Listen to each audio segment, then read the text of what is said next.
خودمدیریتی چیست؟ چطوری میتونیم خودمون رو مدیریت بکنیم؟ اصلا برای چی باید خودمون رو مدیریت بکنیم؟ خودمدیریتی از چه اجزایی تشکیل شده؟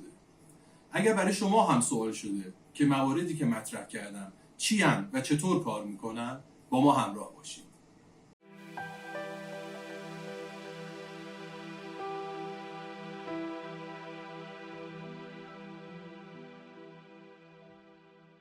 سلام، من حسام الدین رحمانی هستم. به کانال من خوش اومدید.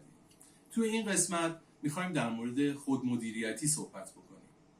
حقیقت امر اینه که توی دنیای امروز با توجه به مسائل و مشکلات و اتفاقاتی که هر روز داره برامون اتفاق میفته و دغدغه هایی که ما داریم با توجه به استرس هر روز داره گرون میشه، ارزون میشه و یا توی شرکت ها چالش های مختلفی به وجود میاد. شما قراردادهای مختلفی میبندید، قیمت سهام بالا پایین میشه و موارد مختلفی که ممکنه برای شما چالش هایی به وجود بیاره. با توجه به این مواردی که مطرح کردم، چیزی که خیلی حائز اهمیته و باید در نظر گرفت اونم اینه که شما باید اولین چیزی که داشته باشید خودمدیریتیه. حالا میخوایم بریم سراغ این که خودمدیریتی چیه.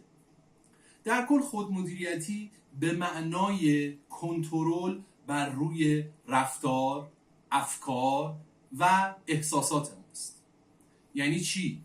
یعنی اگر ما چالشی به وجود اومد و باهاش برخورد کردیم، باید بتونیم هر کدوم از مواردی که مطرح کردم، افکار، رفتارها و عواطف و احساساتمون، اینا رو بتونیم کنترلشون بکنیم، روی اینها سوار باشیم.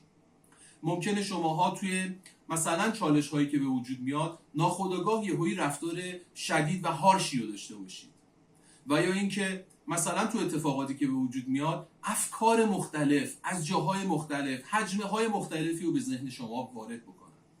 اما چیزی که حائز اهمیته اینه که مهم نیست که اینها وارد میشن یا نه، این افکار، این احساسات، مهم اینه که شما بتونید اینها رو مدیریت بکنید. به معنای کلی نبود افکار مختلف، نبود احساسات مختلف، این خودش یک ایراده و اگر اینها نباشن یعنی شما مشکل دارید. اما چیزی که این وسط حائز اهمیته یک چیز دیگه هم هستش که اونم دچار مشکل میکنه شما رو، اینکه شما نسبت به این موارد مدیریتی نداشته باشید. خب حالا برای اینکه ما بیایم خودمدیریتی داشته باشیم، قبل از همه چیز باید به چند تا مورد دقت بکنیم. اونم اینه که ما برای اینکه خودمدیریتی داشته باشیم باید علم داشته باشیم نسبت به اینکه خودمدیریتی چطوری به وجود میاد یا همون سلف منیجمنت و چه کارکردهایی داره. خب اول از همه من به شما بگم که بدونید زندگی بیرونی افراد بازتاب زندگی درونی اونهاست. به چه معنا؟ به این معنا که اگر شما فرض بگیرید یک فردی دارای موفقیت‌های مختلفی هست، به این معناست که اون فرد توی روابط، توی برخوردها و توی انتخابهاش با خودمدیریتی که نسبت به شخصیت خودش داشته تونسته انتخابهای بهتری رو انجام بده. خب پس ما اینجا متوجه شدیم که یکی از مواردی که خیلی حائز اهمیته که ما داشته باشیم اونم اینه که باید خودمدیریتی داشته باشیم در برخورد با اتفاقهای بیرونی و زندگی بیرونی ما بازتاب درون ماست و درون ما جوری زیبا میشه که ما خودمدیریتی داشته باشیم. اگر خودمدیریتی نداشته باشیم درون آشفته‌ای پیدا میکنیم. این موضوع اول.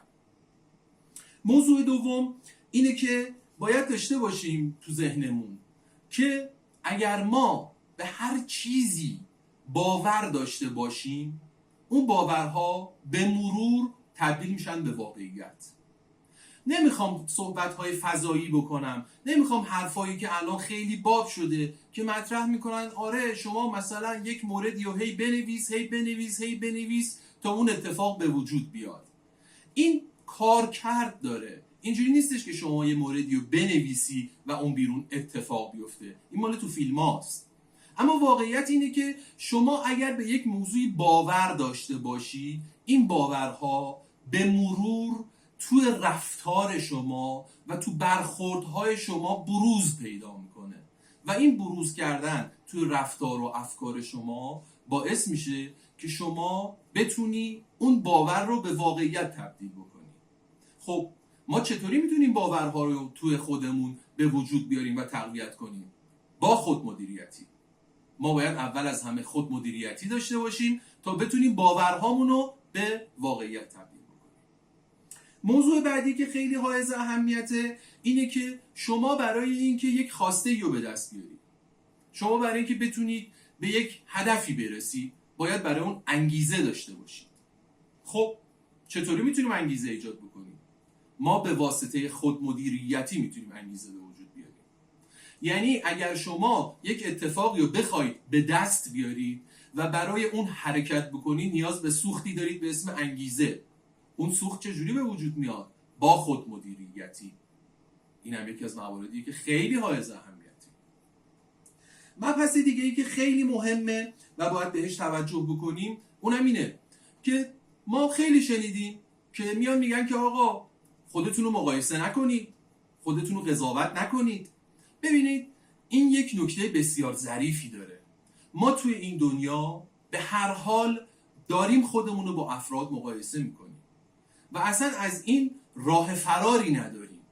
اما موضوع اینجاست که این مقایسه باید در یک محدوده مناسبی قرار بگیره. اگر از اون حد عبور بکنه، خب ما رو دچار ضعف میکنه، دچار مشکل میکنه، دچار کمبود اعتماد به نفس و موارد دیگه میکنه. ولی اگر تو ناحیه مثبت و درستش قرار بگیره، باعث رشد و پیشرفت ما میشه. خب ما حالا فرض بگیریم خودمون رو مقایسه کردیم. چطوری میتونیم با این مقایسه خودمون رو رشد بدیم؟ به واسطه خودمدیریتی. شما فرض بگیرید مثلا یک الگویی رو برای خودتون در نظر گرفتید، به خودتون میگی ای کاش من هم میتونستم اون شکلی بشم. خب چطوری میتونم اون شکلی بشم؟ به واسطه خودمدیریتی. یعنی اگر ما بتونیم خودمون رو مدیریت بکنیم، کم کم آروم آروم شکل شخصیت خودمون رو تبدیل میکنیم به اون چیزی که بهش علاقه داریم. خب پس تا اینجا متوجه شدیم که خودمدیریتی ابعاد بسیار مهمی از شخصیت ما رو میتونه مورد تحول قرار بده. یعنی باید متوجه باشیم که اگر ما عنصر خودمدیریتی رو توی زندگی خودمون وارد نکنیم و اگر از همین امروز برای اون برنامه‌ریزی نداشته باشیم، مطمئناً کم کم شخصیت ما تبدیل میشه به یک شخصیتی که معلوم نیست چه اتفاقی براش میفته. چون هر روز داره داده‌های مختلفی تو این عصر حاضر که همش داریم ما با اطلاعات مختلف، با کانال‌ها، ویدیوها، تصاویر و یا با آدم‌های مختلف، با فرهنگ‌های مختلف داریم برخورد می‌کنیم و اگر قرار باشه از هر کدوم از اونها یک چیزی رو برداشت بکنیم، شما حساب بکنید چه اتفاقی برای شخصیتمون میفته. پس ما باید حتما خودمدیریتی داشته باشیم. حتما باید چارچوبی رو داشته باشیم. بچه‌ها خودمدیریتی ابعاد مختلفی داره. مثلا یکی از چند تا از این ابعاد رو براتون نام میبرم و در نهایت به هر کدوم از اینها میرسیم و اینها رو قشنگ توی ویدیوهای بعدی توضیح میدیم. یکی از ابعاد خودمدیریتی بحث مدیریت استرسه. یکی از اونها بحث مدیریت زمانه. یکی از اونها بحث مدیریت روابطه. یکی از موارد دیگه‌ای که خیلی حائز اهمیته بحث اعتماد به نفسه. و موارد دیگه‌ای که ما به اینها حتما میپردازیم توی ویدیوهای بعدی، باهاشون برخورد میکنیم و در موردشون صحبت میکنیم و امیدوارم که این موارد بتونه کمک بکنه که شما به واسطه این صحبت‌هایی که ما داریم میکنیم و این مواردی که در مورد خودمدیریتی و جنبه‌های مختلفش داریم مطرح میکنیم، بتونید خودتون رو بهتر مدیریت کنید و کم کم به سمت خواسته‌های خودتون حرکت بکنید. با ما همراه باشید.